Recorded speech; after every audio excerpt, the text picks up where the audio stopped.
Welcome to AutoCAD 2D and 3D practice drawing course. Now this course is for beginners in AutoCAD, so if you have a little bit experience with the software, then you'll really find it very easy to follow along the different lessons and the drawings.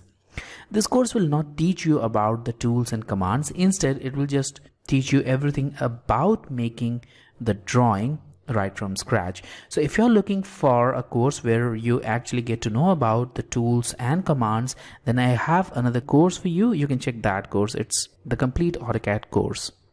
Now moving on, in this course I've added 2D as well as 3D practice drawings. So we'll first start with 2D workspace, which is also called drafting and annotation workspace, and once we are finished with the 2D drawing, we'll move to 3D modeling workspace.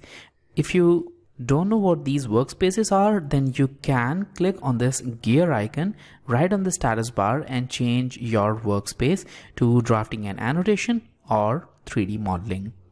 Now the drawings in module 1 and 2, they have their DWG files as well as the dimensioned image files. So all the files are available inside this video. So you can just click the link, the download link inside this video to get your lesson files. If you find that the pace of training is very fast or very slow, then you can obviously control the playback speed using the video player. And throughout this video, we are using inches as the default unit. But if you want to use any other unit, you are free to do that. Unless otherwise specified, we'll be using inches. In this case, we're not very much concerned about unit because unit is not going to affect our drawing in any way. So you can use any unit which you want. But if you want to know how to change the units, then you can do it in this way.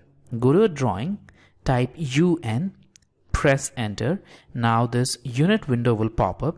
From here, make sure that in the insertion scale section, the required unit is selected. In my case, inches is selected by default. I'll keep that and click on OK, and we are done. So that's all the basics. Now let's jump into the first video directly. Yo guys, welcome to our channel Naam ka Engineer. Please subscribe our channel.